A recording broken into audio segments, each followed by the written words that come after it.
2026 football ప్రపంచ కప్‌ను ఏ దేశం గెలుచుకుంది? స్పెయిన్. 2026 ఫిఫా ప్రపంచ కప్ ఫైనల్‌లో డిఫెండింగ్ ఛాంపియన్ అయినటువంటి అర్జెంటీనాపై 1-0 తేడాతో విజయం సాధించి స్పెయిన్ తమ రెండవ టైటిల్‌ను కైవసం చేసుకుంది. మైట్ లైఫ్ స్టేడియంలో ఇది యుఎస్ఏలో ఉంటుంది. యుఎస్ఏలో జరిగిన ఈ మ్యాచ్‌లో గోల్డెన్ బాల్ ఉత్తమ ఆటగాడిగా రోడ్రి స్పెయిన్ దేశస్థుడు గెలుచుకున్నాడు. ఇక గోల్డెన్ బూట్ అత్యధిక గోల్స్ చేసిన ఆటగాడు కైలియన్ ఎంబాపే ఫ్రాన్స్ 10 గోల్స్తో గెలుచుకున్నాడు. ఇక గోల్డెన్ గ్లోవ్ ఉత్తమ గోల్ కీపర్గా ఉనై సిమోన్ స్పెయిన్ దేశస్థుడు గెలుచుకున్నాడు. 2030 ఫిఫా ప్రపంచ కప్కు ఏ దేశం ఆతిథ్యం ఇవ్వనుంది? మొరాకో, పోర్చుగల్ మరియు స్పెయిన్ ఈ 3 దేశాలు ఆతిథ్యం ఇవ్వనున్నాయి. 2030 ఫిఫా ప్రపంచ కప్కు మొరాకో, పోర్చుగల్ మరియు స్పెయిన్ దేశాలు సంయుక్తంగా ఆతిథ్యం ఇవ్వనున్నాయి. ఇక అదనంగా టోర్నమెంటు యొక్క 100వ వార్షికోత్సవాన్ని పురస్కరించుకొని 3 ప్రారంభ వేడుకల మ్యాచ్లకు దక్షిణ అమెరికాలో అర్జెంటీనా, పరాగ్వే మరియు ఉరుగ్వే దేశాలు కూడా ఆతిథ్యం ఇవ్వనున్నాయి. ప్రతి దేశంలో ఒక మ్యాచ్ జరుగుతుంది. ఈ చారిత్రాత్మక ఏర్పాటుతో 6 దేశాలు మరియు 3 ఖండాలలో అనగా ఆఫ్రికా, యూరప్ మరియు దక్షిణ అమెరికా జరుగుతున్న మొట్టమొదటి పురుషుల ప్రపంచ కప్పుగా ఇది నిలిచింది. ఉద్యానవన రంగంలో శ్రేష్టతకు గాను వ్యవసాయ నాయకత్వ పురస్కారాన్ని ఏ రాష్ట్రం గెలుచుకుంది? గుజరాత్. ఉద్యానవన రంగంలో శ్రేష్టతకు గాను గుజరాత్ ప్రతిష్టాత్మక వ్యవసాయ నాయకత్వ పురస్కారాన్ని గెలుచుకుంది. న్యూఢిల్లీలో జరిగిన 17వ వ్యవసాయ నాయకత్వ సదస్సులో కేంద్ర రక్షణ మంత్రి రాజ్నాథ్ సింగ్ చేతుల మీదుగా ఆ రాష్ట్ర వ్యవసాయ శాఖకు ఉద్యానవన రంగంలో ఉత్తమ రాష్ట్రం అనే గుర్తింపును అధికారికంగా అందజేశారు. గతంలో ఈ పురస్కారాన్ని గెలుచుకున్న రాష్ట్రాలు గోవా 2025లో, నాగాలాండ్ 2024లో గెలుచుకుంది. జాతీయ మైనారిటీల కమిషన్ యొక్క కొత్త చైర్పర్సన్గా ఎవరు నియమితులయ్యారు? హర్జిత్ సింగ్ గ్రేవాల్.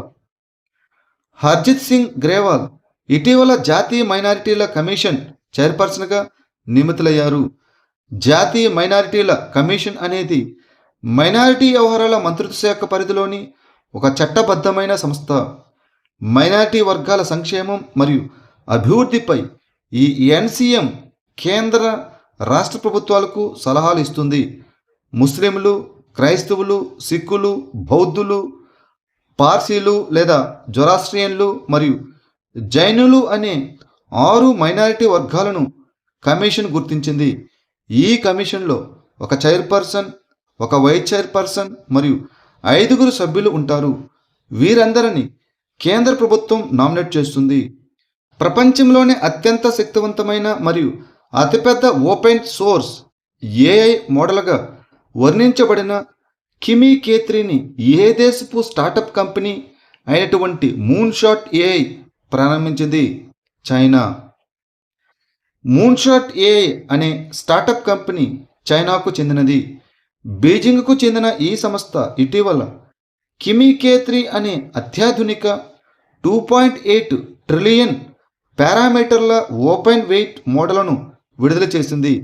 ఇది ఓపెన్ ఏఐ వారి జీపీటీ మరియు ఆంథ్రోపిక్ వారి క్లాడ్ వంటి యాజమాన్య వ్యవస్థలతో పోటీగా నిలుస్తుంది. ఇటీవల జపాన్ ఓపెన్ 2026 టైటిల్ను ఎవరు గెలుచుకున్నారు? పివి సింధు. జూలై 19, 2026 జరిగిన జపాన్ ఓపెన్ 2026లో పివి సింధు మహిళల సింగిల్స్ టైటిల్ను మరియు క్రిస్టో పోపో పురుషుల సింగిల్స్ టైటిల్ను గెలుచుకున్నారు. స్థానిక క్రీడాకారిణి అయిన అకానే యమగుచిని వరుస గేముల్లో ఓడించి ఈ టోర్నమెంటు గెలిచిన మొట్టమొదటి భారతీయురాలుగా పివి సింధు నిలిచింది. కాగా ఫ్రాన్స్కు చెందిన పోపోవ్ జపాన్కు చెందిన కోకి వతనాబేను ఓడించాడు. ఇక డబుల్స్ విభాగాల్లో ఇండోనేషియాకు చెందిన ఫజర్ అల్ఫియాన్ మరియు మొహమ్మద్ షోహిబుల్ ఫిక్రీ పురుషుల డబుల్స్ టైటిల్ను గెలుచుకోగా దక్షిణ కొరియాకు చెందిన కాంగ్ హీ యోంగ్ మరియు కిమ్ హై జియోంగ్ మహిళల డబుల్స్ టైటిల్ను గెలుచుకున్నారు. ఏ నగరంలో ఏరో ఇండియా 2027 నిర్వహించబడుతుంది? బెంగళూరు, కర్ణాటక. ఆసియాలోనే అతిపెద్ద ఎయిర్ షో అయిన ఏరో ఇండియా 2027 కర్ణాటకలోని బెంగళూరులో ఉన్న యలహంక ఎయిర్ ఫోర్సు స్టేషన్లో జరుగుతుంది. ఏరో ఇండియా అనేది రక్షణ మంత్రిత్వ శాఖ ఆధ్వర్యంలో 2 ఏళ్లకొకసారి నిర్వహించబడే ప్రదర్శన. ఇందులో హిందుస్థాన్ ఏరోనాటిక్స్ లిమిటెడ్ నోడల్ ఏజెన్సీగాను, భారత్ ఎలక్ట్రానిక్స్ లిమిటెడ్ సహాయక సంస్థగాను వ్యవహరిస్తాయి. భారతదేశ్ మొట్టమొదటి అంతరిక్ష పరిశోధన గ్యాలరీ ఏ నగరంలో ప్రారంభించబడింది? భోపాల్, మధ్యప్రదేశ్. భారతదేశ్ మొట్టమొదటి అంతరిక్ష పరిశోధన గ్యాలరీని కేంద్ర మంత్రి గజేంద్ర సింగ్ షెకావత్ ప్రారంభించారు. ఈ గ్యాలరీని మధ్యప్రదేశ్లోని భోపాల్లో గల ప్రాంతీయ విజ్ఞాన కేంద్రంలో ఏర్పాటు చేశారు. దీనిని ముంబైలోని నెహ్రూ సైన్స్ సెంటర్ సాంకేతిక సహకారంతో national council of science museums అభివృద్ధి చేసింది.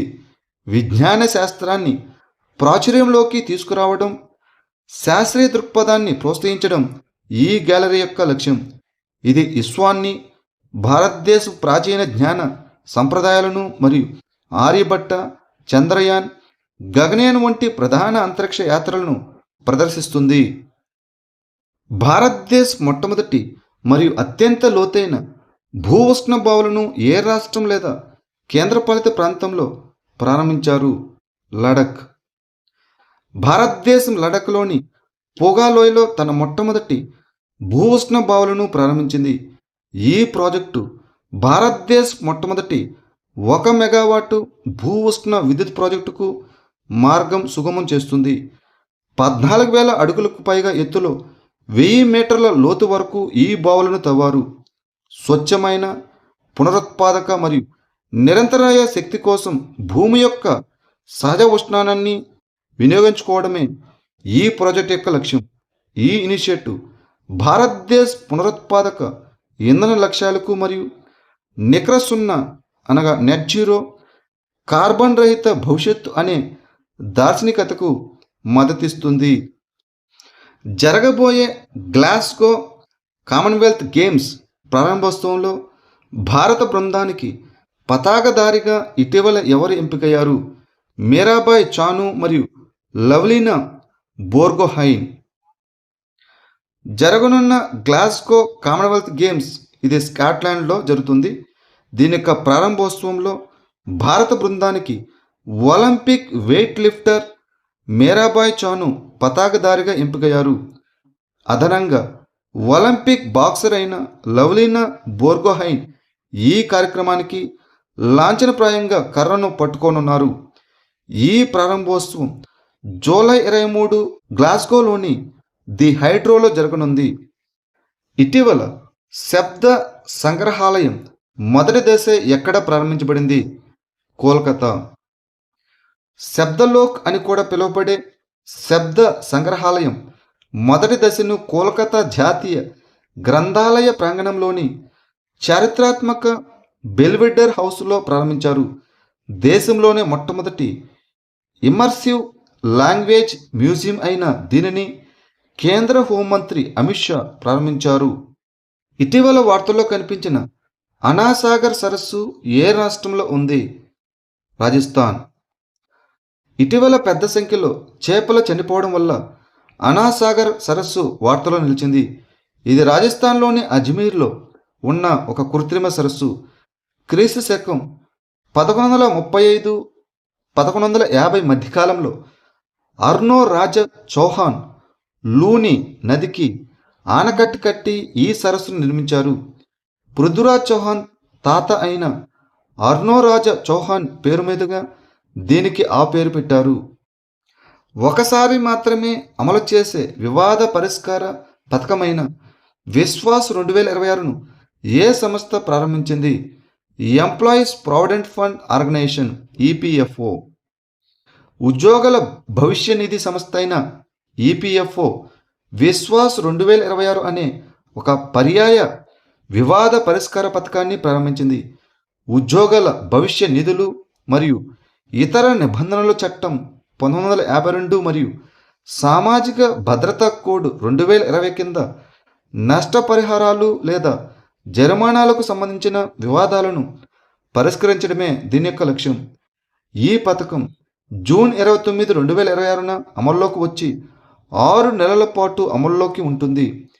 ఇది అప్పీల్లో పెండింగ్లో ఉన్న కేసులు, రికవరీ కేసులు, పెండింగ్లో ఉన్న ఉత్తర్వులు గల కేసులు మరియు ఇంకా నోటీసులు జారీ చేయని కేసులను కవర్ చేస్తుంది.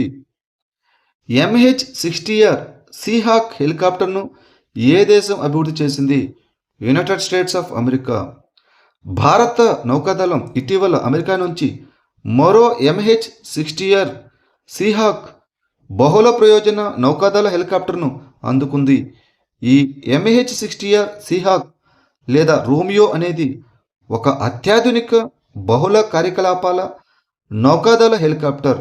దీనిని అమెరికాకు చెందిన రక్షణ సంస్థ అయిన లాక్హీడ్ మార్టిన్ తయారు చేసింది. దీనిని జలాంతర్గామి వ్యతిరేక యుద్ధం, ఉపరితల వ్యతిరేక యుద్ధం, సముద్ర నిఘా, శోధన మరియు రక్షణ, వైద్య తరలింపు, అదేవిధంగా నౌకా ఆధారిత కార్యకలాపాల కోసం రూపొందించారు.